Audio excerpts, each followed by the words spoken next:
La semana pasada con el pastor Alejandro Teixeira vimos que el hombre es creación especial de Dios, ya que a diferencia de los demás seres vivientes fue creado a imagen y semejanza del mismísimo Dios. Pudimos ver que las profundas consecuencias del pecado de Adán habían corrompido totalmente las relaciones del hombre con Dios, del hombre con su semejante, del hombre con la naturaleza y, lo que es más triste, del hombre consigo mismo. Alejandro lo ilustró con unas fotos que estuvimos mostrando como diapositivas, enseñándonos que la imagen y la semejanza del hombre, después de la caída, se veía ahora desdibujada, borrosa y difusa. Seamos creyentes o no, se veía desdibujada, borrosa y difusa. También sabemos que en las generaciones que le siguieron a Adán, esta corrupción había crecido sustancialmente a niveles intolerables. Parecía que ya no existía esperanza para la humanidad. Hasta Dios mismo, en Génesis 6, había expresado que se arrepentía de haber creado al ser humano. Ante toda esta triste situación, Noé y el diluvio y el pacto fueron la respuesta de Dios al ver que la tierra estaba corrompida y llena de violencia. Dice el texto de Génesis 6 que el deseo de Dios era acabar con toda la gente, pues por causa de ella la tierra estaba llena de violencia. Su juicio era final y tenía consecuencias cósmicas. Dijo: voy a destruir a la gente junto con la tierra, tanto al hombre como a la naturaleza. Así que hoy les invito a que veamos primeramente algunos aspectos del relato del diluvio, que no están en el texto que leímos, son los capítulos 6 y 7. Primero, el relato tiene cierto paralelismo con Génesis 1, con el relato de creación. Dice que a partir de un caos inicial, ciertamente Noé estaba viviendo un tiempo caótico, Dios prometió un nuevo orden y recrear una nueva humanidad. Y esta nueva humanidad tuvo a Noé como modelo, pues recordemos que Noé contaba con el favor de Dios, dice la Biblia, y era un hombre justo y honrado entre su gente. Siempre anduvo fielmente con Dios. Así que el modelo a seguir del nuevo hombre, como en Noé, era su obediencia y fidelidad a Dios. Segundo, al comenzar la historia, vemos que Noé recibió la orden de construir un arca. Los detalles de la construcción del arca son importantes, pero lo que más nos debería interesar es ¿para qué se construyó el arca? Y lo que dice la Biblia es para que sobrevivan. Y nos preguntamos, ¿para que sobrevivan quiénes? Para que sobreviva un remanente. Y el concepto de remanente es muy importante.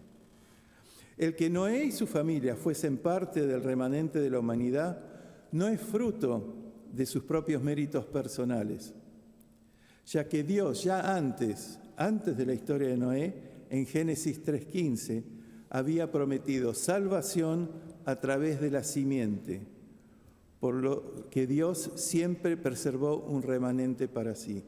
Esto es la historia del cristianismo. Siempre existió un remanente creyente. Génesis 3:15 dice así: pondré enemistad entre tú y la mujer, y entre tu simiente y la de ella. Tu simiente te aplastará la cabeza, su simiente te aplastará la cabeza, pero tú le herirás el talón. A esta promesa se lo conoce teológicamente como protoevangelio, o sea, primer evangelio, el primer atisbo de evangelio, porque en ese versículo Dios prometió que su simiente, que es Jesús, salvaría al hombre, salvaría un remanente. Así que toda la historia, a partir de esta declaración de 3:15, tiene a Jesús en mente. Todo lo que ocurre, todos los hombres que son salvados mediante la promesa de Jesús, porque Él garantiza de que exista un remanente. El diluvio termina, dice el texto del capítulo 8, versículo 1, que cuando Dios se acordó entonces de Noé, y de todos los animales, e hizo soplar un viento fuerte y las aguas comenzaron a bajar. Así que pasado el diluvio, Noé decidió espontáneamente construir un altar y ofrecer un holocausto a Dios, el que produjo un aroma que dice el texto como que era grato para Dios. En ese momento, al ver esto, Dios se dijo a sí mismo, se hizo una promesa: aunque las intenciones del ser humano son perversas desde su juventud, nunca más volveré a maldecir la tierra por culpa suya. Tampoco volveré a destruir a todos los seres vivientes como acabo de hacerlo. Y todo este relato, estos 2 capítulos sobre el diluvio, terminan con lo que podríamos decir que es un poema a la vida. Si se fijan en el texto, no está escrito como narración, sino como poesía.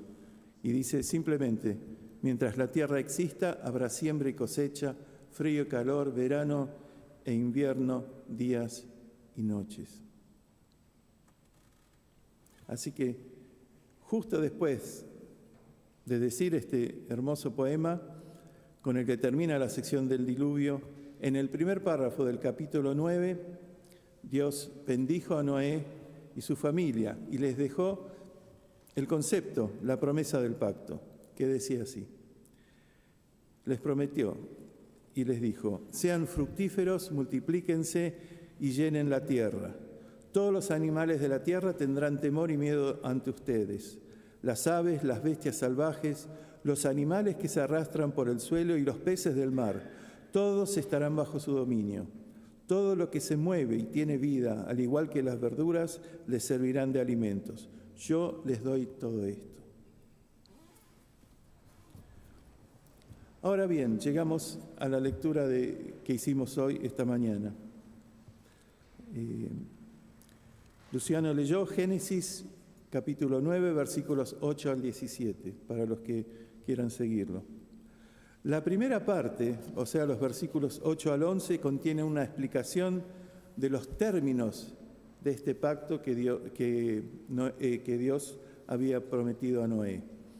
En este pacto el propósito era bastante simple, era asegurarle a toda la humanidad, mediante un pacto solemne y eterno, que el mundo nunca más habría de soportar una catástrofe igual como el diluvio.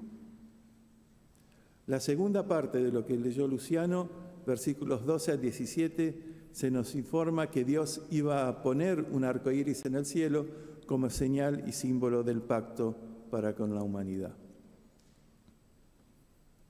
Antes de avanzar en estas 2 porciones del texto que queremos ver hoy, me gustaría que hablemos un poco de doctrina, como siempre hacemos, sobre los pactos de Dios en la Biblia. En la teología reformada se distinguen 3 pactos principales, y esto es importante que recuerden, son 3 pactos. Está el pacto de obras. Este pacto se estableció entre Dios y Adán en el jardín del Edén, basado en la obediencia perfecta de las leyes de Dios.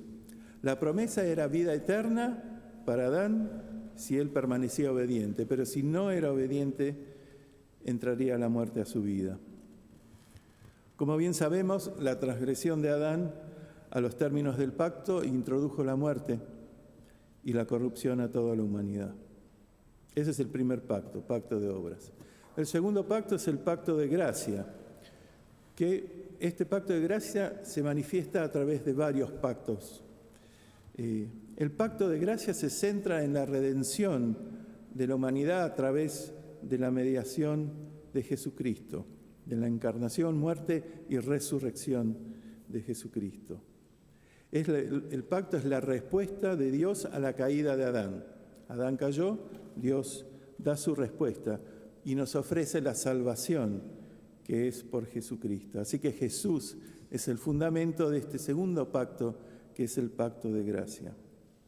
Este pacto de gracia se manifestó en diferentes tiempos de diferentes formas, en diferentes pactos bíblicos. Así que el primero de estos pactos es el pacto de Noé, que es el tema de hoy, el pacto con Abraham, el pacto con Moisés, el pacto con David y después el pacto que todo lo abarca, que es el nuevo pacto que se da en Jesucristo. Con eso se completa toda la promesa de estos pactos. Con el nuevo pacto con Jesucristo resulta plena, completa y definitiva la manifestación del pacto de gracia. Y hay un tercer pacto que es el pacto de redención. Este pacto es un acuerdo eterno entre las tres personas de la Trinidad, entre el Padre, el Hijo y el Espíritu Santo, y se da en la eternidad. Así que es un pacto eterno que se da en el principio de los tiempos y es intratrinitario, se da dentro de las tres personas de la Trinidad. En este pacto, y funciona así, en este pacto Dios Padre eligió a los hombres que han de ser salvados o redimidos. Dios Hijo, o sea Jesucristo, se ofrece para ser su Redentor, su Salvador. Y Dios Espíritu Santo es el encargado de acompañar y aplicar esa redención. Este pacto en la eternidad de redención es el fundamento teológico para entender la eficacia del pacto de gracia que vimos antes. Así que el pacto de Noé, que entra dentro del pacto de gracia, está fundamentado en el deseo de la Trinidad de que así ocurra.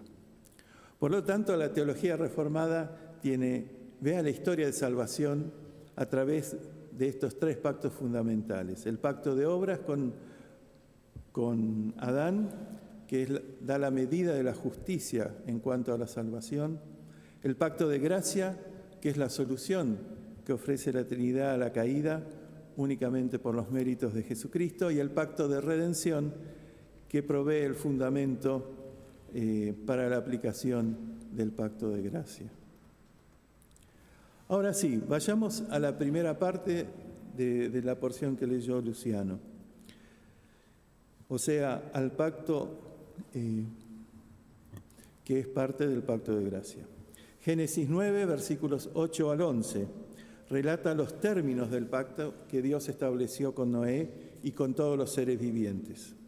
Este pacto se destaca por ser universal, incondicional y perpetuo, y está marcado por la señal y signo del arco iris.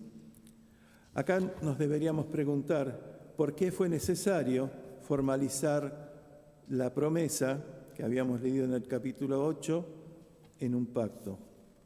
Y la respuesta es simplemente porque de otra forma la humanidad hubiese vivido siempre en el temor de que ante su incapacidad de cumplir con las leyes de Dios y de su desobediencia, Dios volvería a traer un nuevo diluvio. Por eso, todo comienza con una proclamación categórica de Dios, cuando dice: yo establezco mi pacto con ustedes, con sus descendientes y con todos los seres vivos, y sigue. Dios deja en claro que nunca más volverá a ocurrir una catástrofe igual. Por eso decimos que se trata de un pacto perpetuo, por la eternidad. Este pacto es diferente a otros pactos, en varios sentidos. En primer lugar, no existió ningún tipo de negociación ni discusión entre las partes. Tampoco existieron requisitos o estipulaciones que debían acatarse para validar el pacto. O sea, el pacto no dependía de la obediencia del hombre. Y en este caso particular hay una parte que establece el pacto y otra que lo recibe. En otras palabras, una parte, Dios es totalmente activo y el hombre es la parte pasiva que lo recibe nada más. Por eso, en este sentido, se trata de un pacto también unilateral de Dios hacia el hombre e incondicional, donde no había ningún requerimiento que se le pidiese a los hombres. En segundo lugar, este es el único pacto que incluye no solamente a los seres humanos, sino que incluye a todo ser viviente y a todas las generaciones futuras. No es solamente con Noé y su familia, sino también con su descendencia y todo ser viviente que salió del arca. Dice: este es mi pacto con ustedes, nunca más serán exterminados todos los seres vivientes. Abarca entonces a toda la creación. Es por tanto un pacto universal. El anuncio del pacto en el versículo 9 se repite en el versículo 11. Hay una repetición ahí, quedando en claro que la promesa era inquebrantable. Se repite simplemente para enfatizar de que se trataba de un pacto inamovible, inquebrantable. Por lo que queda claro que Dios desea la vida y no la muerte. Y a partir de ese momento los hombres podrían cumplir con el mandato que se da en el capítulo 8 y en el comienzo de la creación, de ser fructíferos y de ser mayordomos sobre la creación, con confianza y seguridad de que el diluvio no iba a ocurrir nuevamente. Ok, el pacto, como mencionamos antes, fue unilateral, universal, incondicional y perpetuo. Esas son las características. Pero hay algo mucho más importante en este pacto, y es que este pacto resulta fundamental para comprender cómo Dios se relaciona con el mundo entre el momento en que se sella el pacto y el final de los tiempos, en la redención final en la eternidad. O sea, es para un tiempo específico que es el tiempo que vivimos hoy. Y la clave para entender esto está en el concepto de la gracia común. Cuando nos referimos a gracia común, no decimos común en el sentido de ordinario o vulgar, sino el de una gracia que es compartida y pertenece a todos los miembros de la comunidad.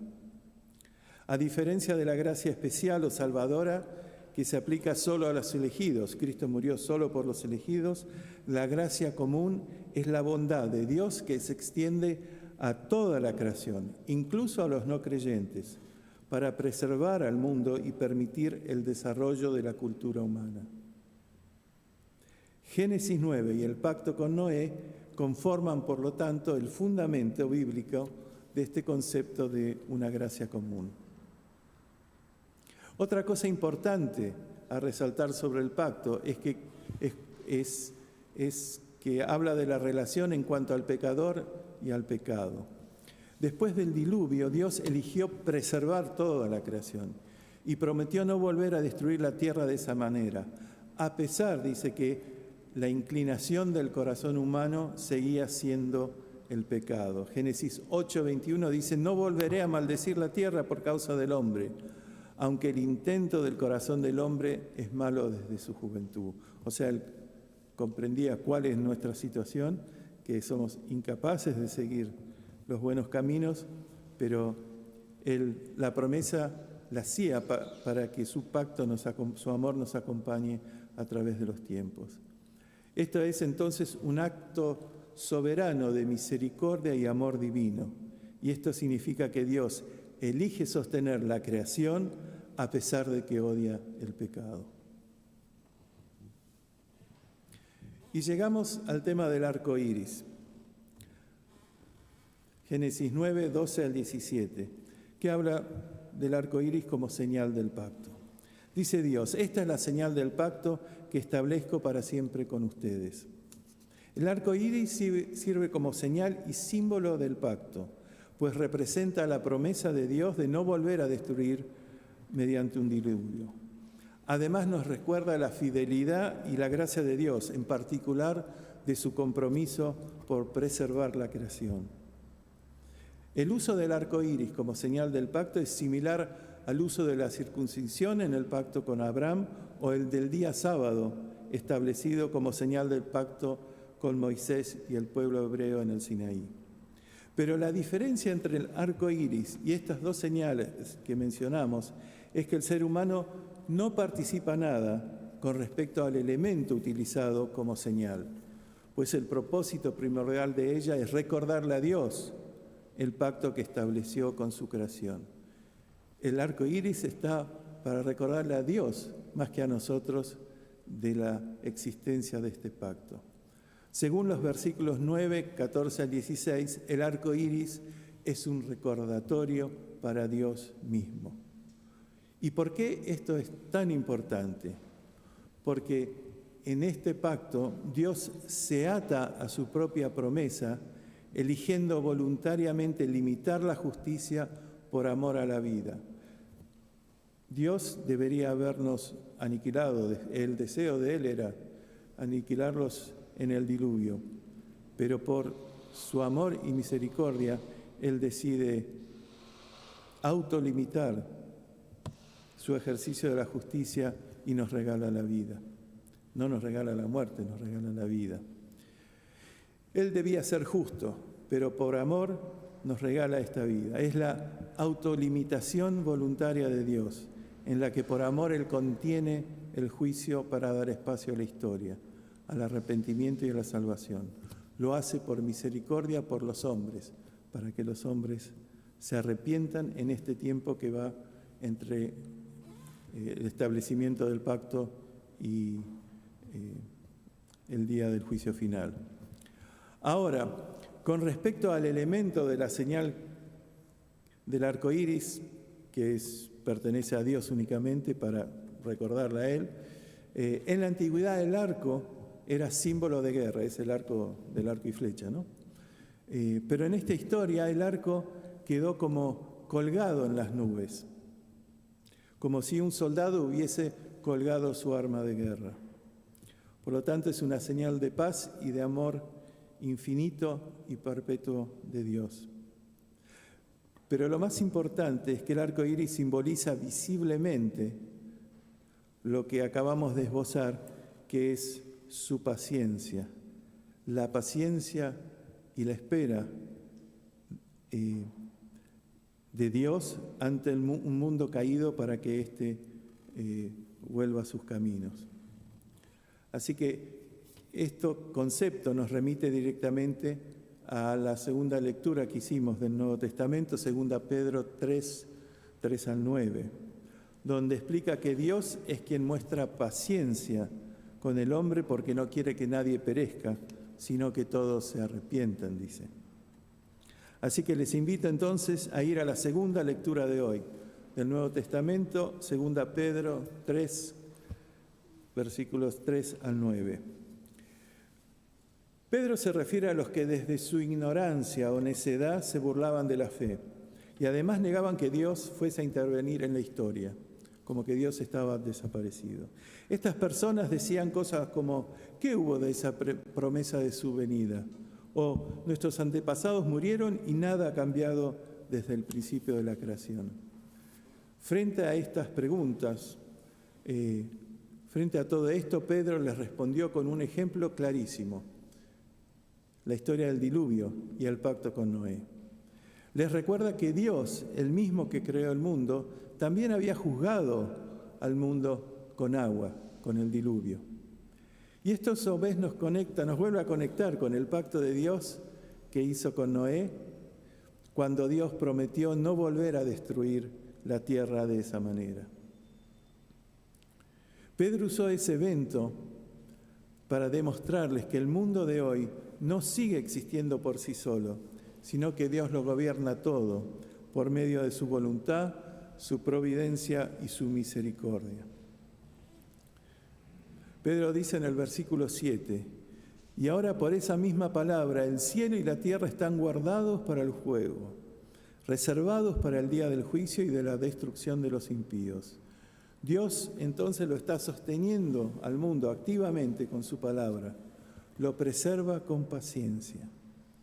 Pero esa preservación no es señal de que se olvidó del pecado o que no le importa lo que pasa, sino al contrario, el mundo está siendo preservado para el juicio futuro, esta vez no con un diluvio de agua, sino con fuego.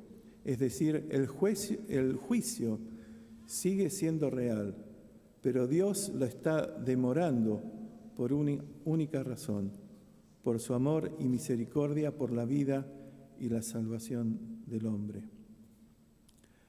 Así como después del diluvio le dio a la humanidad una nueva oportunidad, ahora también está dando una nueva oportunidad para que la gente se arrepiente. Dios podría haber terminado con la creación en el mismo momento del diluvio, pero no lo hizo. Nos dio este tiempo especial. Pedro dice al final que Dios no está tardando como algunos piensan, sino que está dejando espacio para que más personas puedan volverse a Él. No es desidia, sino que es puro amor y misericordia. Todo también esto es fundamental para entender aquel concepto de la gracia común que vimos antes. Es una gracia, la gracia común, que no salva en sí misma, pero permite que el mundo siga girando, que haya orden, que haya cultura, que haya justicia y que la humanidad tenga tiempo para arrepentirse. El tiempo que vivimos es el tiempo del arrepentimiento. Por eso estresamos tanto que el tiempo de la iglesia hoy es la evangelización, es hacer que todos se vuelvan a Cristo. Por eso estamos viviendo, para exactamente eso. Es lo único que tenemos que hacer. Ahora bien, algunos se aprovechan de esta gracia. En vez de agradecerla, la usan como excusa para vivir como quieran. Miremos a nuestro alrededor.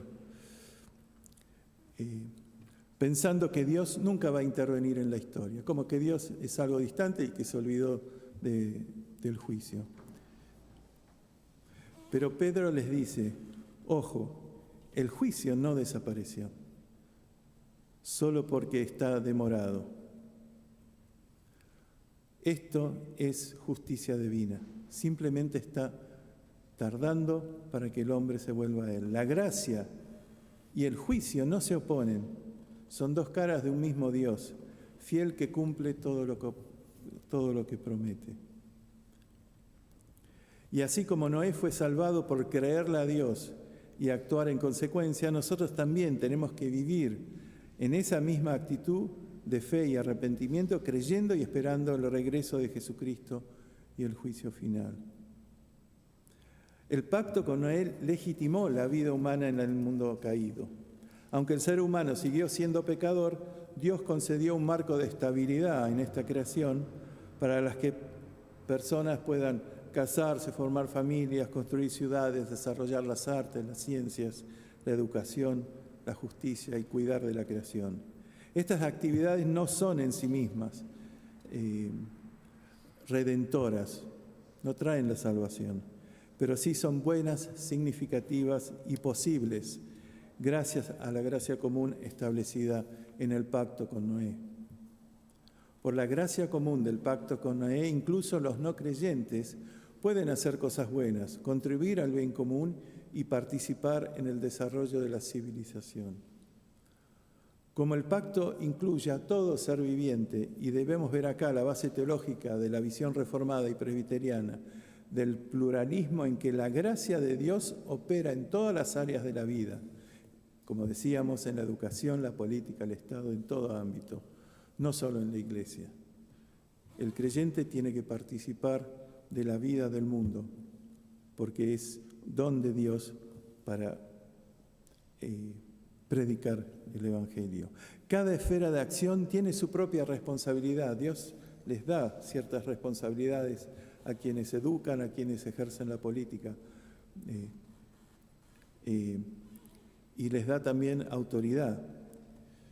Así las instituciones seculares, en la medida que preservan la justicia y el orden establecido por este pacto, no son necesariamente pecaminosas, pues funcionan dentro del ámbito del gobierno providencial de Dios. Esta visión permite una participación cristiana activa y comprometida, responsable con la vida pública, aparte de lo que se hace desde las iglesias. Para finalizar, la clave de la historia radica en que con Noé el Señor renovó su pacto con toda la humanidad. El domingo pasado habíamos visto que todos los hombres hemos recibido la gracia de la imagen de Dios y la gracia de la vida misma. La caída en pecado distorsionó esa imagen de Dios en nosotros. Por lo tanto, Génesis 9, 8 al 17 no es un relato menor dentro de la Biblia, no es un relato pintoresco, sino una piedra angular de nuestra cosmovisión como evangélicos. Porque explica por qué el mundo sigue existiendo a pesar del pecado. Porque responde por qué los cristianos deben involucrarse en todas las áreas de la vida, porque explica por qué Dios sostiene incluso a los que no creen en Él, y explica por qué en este tiempo de la historia que nos toca vivir, hasta la redención final, debe Él ser valorado y aprovechado. El pacto con Noé fue la manifestación de la misericordia universal de Dios, que aseguró que el mundo siguiese siendo un lugar habitable, vivible y esperanzado, donde el plan redentor de Dios se habría de desarrollar hasta el final, el día de la consumación final. Hoy vivimos entonces, recapitulando, entre la promesa del pacto en el arco iris y la redención final. Es el tiempo que nos toca vivir y que nos ha asignado por gracia a Dios. Desde la palabra de Dios, mi exhortación es a confiar en la fidelidad de Dios, incluso cuando nuestro mundo parece caótico y nuestras relaciones son caóticas. Participemos activamente en la vida social, cultural, política, económica del país, sabiendo que Dios sostiene todo ámbito de la existencia humana. En todo lo que vemos, Dios está obrando, porque Dios ejerce el gobierno. Y como creyentes evangélicos debemos anunciar activamente, con esperanza en este mundo caótico, pero preservado por Dios, que Dios tiene un propósito y que su propósito no es de destrucción, sino de redención basado en el amor de Jesucristo. Juan 3:17 lo pone bien claro. Dios no envió a su Hijo al mundo para condenar al mundo, sino para salvarlo por medio de Él. Así que este es el mensaje que debemos llevarnos hoy a nuestras casas. Que el Señor nos guíe entonces en este camino. Amén. Oramos. Señor y Dios nuestro, te damos gracias por poder haber expresado tu palabra en este mensaje. Señor, te pedimos que te damos gracias por lo que hemos escuchado, por lo que hemos podido comprender. Señor, sabemos ahora de la importancia del pacto de Noé, cuán importante es para cómo nos relacionamos nosotros con el mundo que nos rodea y cuáles son las urgencias que tenemos como iglesia dentro de este mundo caído. Señor, te pedimos que nos uses en cada ámbito de nuestras vidas, en las escuelas, en los trabajos, en los hospitales. Señor, todos somos representantes y embajadores tuyos. Así que, Señor, usanos en todo momento y en todo lugar para compartir la única verdad y la única verdad que hace importante la vida, que nos da un para qué, nos da un sentido, que es Jesucristo. En el nombre de Jesucristo pedimos todas estas cosas. Amén.